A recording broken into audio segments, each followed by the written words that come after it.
የወያኔው ምርኮኛ የኦህዴዱ ተላላኪ የብልጽግናው የዙፋን ዘብ ብርሃኑ ጁላ ከእናቶቻቸው ጉያ እየነጠቀ በጦር ግንባር የሚያሰልፋቸውን ሕፃናት ይዞ ወዲህ የአማራውን ሕዝብ ለመጨፍጨፍ ወዲያ የተረኛውን የኦሮሞማ አገዛዝ ዙፋን ለማስጠበቅ እየኳተነ ነው። ባንዳው የፖለቲካ ፊልድ ማርሻል ባለቤት ብርሃኑ ጁላና ትናንትን በጀግንነት የሚታወቀው ዛሬም ከዚያ ክብሩ ያልወረደው ጀነራል ተፈራ ማሞ በግንባር ተፋጠዋል። ሐቅን የያዘው የማይሸነፈው የማይበገረው ትውልድ የጀግናውን የጀነራል ተፈራ ማሞን ፈለግ ተከትሎ ለነጻነቱና ለህልውናው በየግንባሩ እየተፋለመ ነው። የጀነራል ተፈራ ማሞም ክንድ ለአገዛዙ ክፉ ወረራ የማይጨበጥ ረመጥ ሆኗል። ከልጅነት እስከ ዛሬው የእርጅና ዋዜማው ድረስ ከሐቁ ሳይነጥፍ ከህዝቡ ፍላጎት ሳይነጠል ከትውልዱ ሳይኳረፍ ቀጥሏል። የዛሬው ትንታኔያችን ይህንን ብርቱ ጀነራል ይመለከታል። የአማራ ህዝብ ትግል የደመነፍስ ትግል አይደለም። በጊዜያዊ ስሜት ተነስቶ የሚካሄድ የሆይ ሆይታ ትንቅንቅም አይደለም። ይልቁንም አስቀድሞ ታቅዶበት በተጠና ስሌት የሚካሄድ የትውልዱ የነጻነትና ህልውና ፍልሚያ ነው። አማራ አሁን የደረሰበት የትግል ከፍታ ላይ እንዲደርስ በርካቶች አስቀድመው ነቅተው መንገዱን ለመቀየስ ሞክረዋል። በቀየሱት መንገድም ራሳቸው መሪው ሆነው ትውልዱን ይዘው ለመጓዝ ሞክረዋል። አሁንም በተግባር ከትናንት መነሻቸው ሳያፈነግጡ የቀጠሉ ጀግኖች አሉ። እነዚህ ጀግኖች የአማራ ህዝብን ፖለቲካዊ እጣ ፈንታ አስቀድመው በመተንበይ ትክክለኛ መውጫ መንገዶችን ለማመላከት ጥረዋል። አሁን የተገነባው ትግል በማንም መንፈራገጥ የማይፈርስ የሚሆነው እንዲህ ባሉ መሰረት ባላቸው ስሌቶች ላይ የቆመ በመሆኑ ነው። የአማራ ህዝብ በጥቂቱ ያለፉትን 8 ዓመታት ፖለቲካዊ ህመም ቀድመው የተረዱና መዳኛውን የሚያውቁ አርበኞች በጥብቅ የደህንነትና ወታደራዊ ዲሲፕሊን ስራቸውን ሰርተዋል። አሁን በመላው የአማራ ግዛቶች እየተደረገ ያለው የአፈሙዝ ትንቅንቅ በ2 ዓመት ከ6 ወር ዕድሜው ብቻ የሚቆጠር ካለ መሰረታዊ የፖለቲካ ብስለት የጎደለው ነው። ብዙ የዚያ በፊት አካሄዶች አማራ የቤት ስራውን የሚሰሩለት ጀግኖች እንዳሉ ለመረዳት የሚችሉ ጥቆማዎችን ይሰጣሉ። እነዚህ ጥቆማዎች ገጣጥሞ ለመረዳት የሚፈቅድ ካለ አሁንም በገሃድ ከሚታወቀው በላቀ ትግሉን በአይነ ቁራኛ እየተከታተሉ የሚመሩትና የሚጠብቁት ልባሞች እንዳሉ መረዳት ይቻላል። እነዚህ ጀግኖች አንዳንዶቹ በይፋ የማይታወቁ ነገር ግን ፊት ለፊት ከሚዘመርላቸው ፋኖች የሚልቅ አበርክቶ ያላቸው ናቸው። በአንዳንዶቹ ፊት የተደበቀው የእነዚህ ጀግኖች በዝምታ የተሞላ ግን በተግባር ብቻ የሚገለጥ አርበኝነት የትውልዱ ትክክለኛ ምልክት መሆን አለበትም። በተጠና መንገድ የአማራን ትግል መስመር ካስያዙ ልባም ሰዎች ውስጥ በቀዳሚነት የሚጠቀሱት ሸማቂው ኮማንዶ ጀነራል ተፈራ ማሞ ናቸው። ጀነራሉ በግንቦት ሰባትነትና በመፈንቅለ መንግስትነት ተጠርጥረው ከታሰሩበት ጊዜ ጀምሮ የትግል ስትራቴጂ በመንደፍ ከፍ ያለ አበርክቶ አላቸው። አገዛዙ ለውጥ በሚል ድራማዊ ፖለቲካ ከእስር ቤት ካወጣቸው በኋላ አካላቸውንም መንፈሳቸውንም ከአማራ ህዝብ ላይ አልነቀሉም ነበርም። የአሁኑ ትግል መስመር የያዘውም እሳቸውንና የትግል ጓዳቸውን ጀነራል አሳምነው ጽጌ ቀድመው በነደፉት ስትራቴጂ ነው። ጀነራል ተፈራ ማሞ ከእስር ቤት ከወጡ በኋላ ወደ መከላከያ እንዲመለሱ ተጠይቀው የነበረ ቢሆንም እሳቸው ግን የልዩ ኃይሉን አዛዥነት መርጠው ወደ አማራ ክልል ሄደዋል። ይህ ውሳኔ ሰውየው ቀድሞ የገባቸው ነገር ስለመኖሩ ማሳያ ነበር። ከእነ ጀነራል አሳምነው ጽጌ ጋር በመሆን ባለ እርግቦችን ልዩ ኃይሎችን በጠራ የአማራ ብሔርተኝነት ስሜት አሰልጥነው ማስመረቃቸው ሌላኛው ማሳያ ነው። ያ ልዩ ኃይል ከነባሩ የብአዴን ልዩ ኃይል የሚለየው በዩኒፎርም ብቻ አልነበረም። የስሜትም የወታደራዊ አቅምም ልዩነት ያለው ሆኖ የተገነባው በጀነራል ተፈራ ማሞ ዘመን ነው። የፖለቲካ ጥልቅ ዕውቀት ላላቸው ሰዎች እንዲህ ያሉ ተግባራት ለዛሬው ትግል ምን ያህል መሰረት እንደጣሉ በቀላሉ ይገለጥላቸዋል። ጀነራል ተፈራ ማሞ ልዩ ኃይሉን ሲገነቡ በወታደራዊ መስኩ ብቻ አልነበረም። ጎን ለጎን የመረጃና ደህንነት ኃይል መልምለው ስልጠና ሰጥተዋል። ይህ ኃይል አማራን ከየትኛውም ጠላት የሚጠብቁ የመረጃና ደህንነት ስራዎችን ለወታደራዊ ኃይሉ እንዲመግብ ተደርጎ የተዘጋጀ ነበር። ጀነራል ተፈራ ማሞ በመጀመሪያው ዙር የልዩ ኃይል አዛዥነት ዘመናቸው ነባሩ የህወሓትና አዲሱ የኦህዴድ ኃይል አማራን እረፍት አልባ የማድረግ ፕሮጀክት የጀመረበት ጊዜ ነበር። ህወሓት በጎንደር የቅማንት ቅጥረኞችን አሰልፎ የውስጥ ውጊያ የከፈተበት ዘመን ሲሆን ኦህዴድ በወሎና ሸዋ ቀጠና በከሚሴ፣ በአጣዬ፣ በምንጃር፣ በአንጾኪያ፣ በሸዋሮቢት፣ ምንጃርና ደራ እንዲሁም በጎጃም ቀጠና ጃዊና መተከል አካባቢዎች በአማራ ህዝብ ላይ ውጊያ የከፈተበት ነበር። ጀነራል ተፈራ ማሞ በእነዚህ ሁሉ ቦታዎች ልዩ ኃይሉን እያሰለፉና እያሸነፉ የአማራን ህዝብ አስከብረዋል። ከሰኔ 15 ቀን 2011 ዓመተ ምህረት በኋላ ደግሞ ብአዴን ከኃላፊነታቸው ያነሳቸው ቢሆንም ከልዩ ኃይሉ ጋር የነበራቸው ቅርበት ተጠቅመው በስነ ልቦና ሳይነጠሉ የማደራጀትና የማንቃት ስራዎችን ሰርተዋል። ጀነራሉ በፈጠሩት በዚያን ጊዜ አደረጃጀት ምክንያት ዛሬም ድረስ በህቡ የሚጠበቁ የአማራ ህዝብ ሐቀኛ ልጆች አሉ።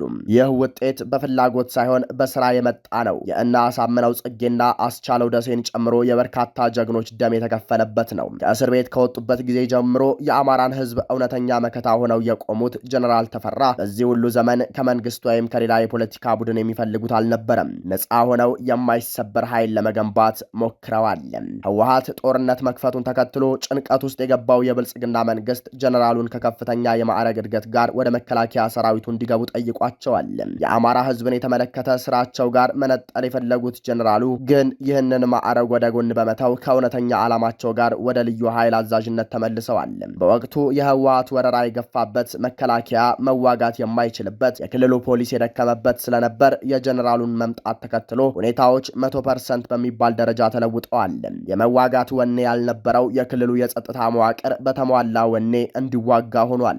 ወጣቶች ልዩ ኃይሉን ለመቀላቀል የተሽቀዳደሙበትም ነበር። ዞኖች ከተሰጣቸው ኮታ በላይ የተቀበሉ ለማጥራት እስኪቸገሩ ድረስ የተጨናነቁበት እንደነበር አይዘነጋም። የደብረ ማርቆስ፣ የዳንግላ ጊሳ፣ የዓለም በርና የባዕከር የስልጠና ማዕከላት ተደራጅተው እንዲያሰለጥኑ የተደረገው ለወቅቱ ወረራ ብቻ ሳይሆን እንደዚህ ዘመን ላለው አደጋም ጭምር ነበር። የህወሓትን ወረራ በመመከት የአማራ ህዝብን ክብር ያስጠበቀው ያ የነ ጀነራል ተፈራ ፍሬ ትውልድ ነው ዛሬም በየጫካው እየተዋደቀ ያለው። ብአዴን ህወሓት የተሸነፈ በመሰለው ጊዜ ከኃላፊነት ቢያነሳቸውም እሳቸው ግን ከስራቸው ሳይነጠሉ ቀጥለዋል። እነ ዘመነ ካሴ በሜጫ ተከበው በነበረበት ሰዓት የተሰበረው ከበባ የእሳቸው ስራ ውጤት ነበር። እነ እስክንድር ነጋ ከባህር ዳር ወደ አዲስ አበባ ሲላኩ ደጀን ላይ ከአካባቢው ወጣቶች ጋር ተቀናጅቶ ያስመለሰው በእነ ጀነራል ተፈራ የተገነባውና የተደራጀው ህቡ ኃይል ነው። ይህ ኃይል አሁንም በሁሉም መዋቅር ውስጥ አለ። የጀነራሉ ጠንካራ መረብ ከመደበኛው የፋኖ ኃይል ውጪ ከመከላከያ እስከ አድማ ብተና ከመረጃና ደህንነት እስከ ካድሬ መዋቅር ድረስ ተዘርግቷል። ጀነራል ተፈራ ማሞ ተቋም የመገንባት ስራውን መሬት ላይ የታገሉ ለመከወን ጫካ ገብተዋል።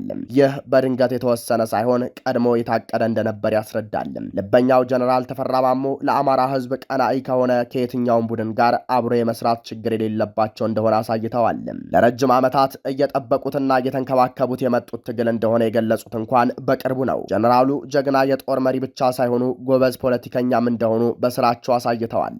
አማራ እንዲህ አይነት ጀግኖች ስላሉት እድለኛ ህዝብ ነው። የትውልዱ ትግል እንደሚያሸንፍ የምንተማመነው የጀነራሉ አይነት ሰዎች እጅ ላይ ስላለ ነው። ይህንን ትግል ብልጽግና በሚያሰራጫቸው የፈጠራ አሉባልታዎች ብቻ መመዘን ልክ የማይሆነውም እንዲህ አይነት እውነቶች ስላሉ ነው። ጀነራል ተፈራ ማሞ ለአማራ ህዝብ ያላቸውን እውነተኛ ተቆርቋሪነት የማይወዱ አስመሳዮች ጠልፈው ለመጣል በተለያየ ጊዜ ዘመቻ ከፍተውባቸዋል።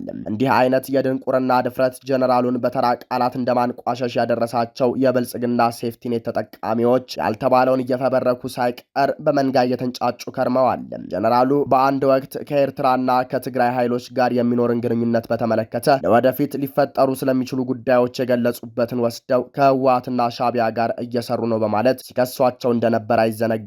የብልጽግና የሚዲያ ሰራዊት ደግሞ በፌክ አካውንቶች የፋኖ አንድነትን እየረበሹ ነው የሚል ስም ማጥፋት በተለያየ ጊዜ ያሰራጫል። የአማራ ህዝብ ትግል በመርህ እየተመራ መሆኑ የማይገባቸው የአብይ አህመድ ሎሌዎች ክህደትና ሴራን ከእነሱ ልምድ ጋር እያመሳሰሉ የፈጠሩትን ቅዠት መሆኑ ግን ግልጽ ነው። መሳሪያ ለማስገባት ለምን የወልቃይት ቀጠናን አይጠቀሙም የሚሉ የትግል ደጋፊ የሚመስሉ ተኩላዎችም የብልጽግናዎችን ጫጫታ ተቀላቅለዋል። ጀነራል ተፈራ ማሞም በተለይም ከወልቃይት ጋር በተያያዘ ጸረ ኮሎኔል ደመቀ ሆኗል በሚል የእነ ይርጋ ሲሳይ አሽከሮች ይደነፋሉ። እርግጥ እነ ኮሎኔል ደመቀ ዘውዱ የአምቻ ጋብቻ የጓዳ ሃኒሙናቸውን በ4 ኪሎ እያከናወኑ እንደሆነ ለእነዚህ ሰዎች የሚገለጥ አይደለም። የወልቃይት ኮሪደር ለእናገኘው ተሻገርና ለጦር ጀነራሎች የሰሊጥ ረሃብ መስዋዕትነት ቀርቧል።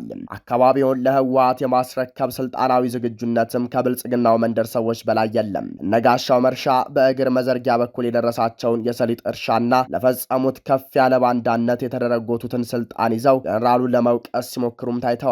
እርግጥ የአማራ ህዝብን ትግል ሽጦ ለአብይ አህመድ የከደመ ፖስተኛ በአማራ ትግል ውስጥ ምን አገባው ብለን እንጠይቃለን። ከዘራፊው በለጠ ሞላና ከጣሂር መሐመድ ጋር በመመሳጠር ድርጅታዊ ምስጢሮችን እየቀዳ ለብልጽግና ያስረክብ የነበረው ጋሻው መርሻ ወይም መሳዩ በለጠ ሞላ ስለ እርሳቸው እንጂ ስለ አማራ የሚያወሩበት እውነት ምድር ላይ የለም። ጀነራሉ ሙሉ ብልጽግናዎች ተጨምቀው የማይወጣቸውን ወታደራዊና ፖለቲካዊ ንቃት የታደሉ ጀግና ናቸው። አልፎ አልፎ የሚታየውን የታጋዮች መጓተት ለማስቆም የሚጠቅመው ሚዛን አስጠባቂም እሳቸው ናቸው። እንደ ጀነራል ተፈራ ማሞ አይነት ሰዎች ምሰሶ የሆኑበት ትግል መንገዱን ሊስትም ሆነ ሊያዘነብል አይችልም። እሳቸው ወደ ትግሉ ፊት አውራሪነት እንዲመጡ ማድረግ በድል ለተጓዘው ትግል ሌላ የምስራች ይሆናል። እሳቸው ላይ የሚከፈቱ ዘመቻዎችን ግለሰባዊ አድርጎ መመልከት አይገባም። እያንዳንዱ ዘመቻ ጀነራሉን ጠልፎ በመጣል የሚገኝ የአማራን ትግል የመጎተት ትርፍ ፍለጋ የሚደረግ ነው። ጀነራሉ አማራ ናቸው፣ ብቻቸውን አይደሉም። በጫካ ያለው ወጣት ይመካባቸዋል፣ ዲያስፖራው ያምናቸዋል። የአማራ ህዝብ ሁልጊዜም ከጎናቸው ነው። እሳቸውም ከእምነታቸው ጎድለው አያውቁም። አማራን የትግሉ መሪ አድርገው ወደ ግዙፉ ድል እንዲወስዱት ይፈለጋል። ጀነራሉ ትናንት በመከላከያና ልዩ ኃይል ውስጥ ዛሬም በፋኖ ትግል ውስጥ ያጠቆሩት ታሪክ የላቸውም። ጀነራል ተፈራ ማሞ በፊልድ ማርሻሉ እንደሚመራው የብልጽግና ጦር አንዴ በወሎ ራያና ላስታ፣ ሌላ ጊዜ በጎጃም ስናንና ደጋዳሞት ወይም በጎንደር በለሳና ወገራ ያሊያም በሸዋ መንዝና ምንጃር እጁን እያንከረፈፈ የሚማረክ ተዋጊ አልፈጠሩም። አገዛዙ በመላው የአማራ ግዛቶች የደረሰበት ውርደት ውስጥ የጀነራሉ ግዙፍ ድርሻ አብሮ አለ። እንዲህ ያሉ ጀግኖችን መንገድ መከተል ለትግሉ የነገ ስኬት ወሳኝ ነው።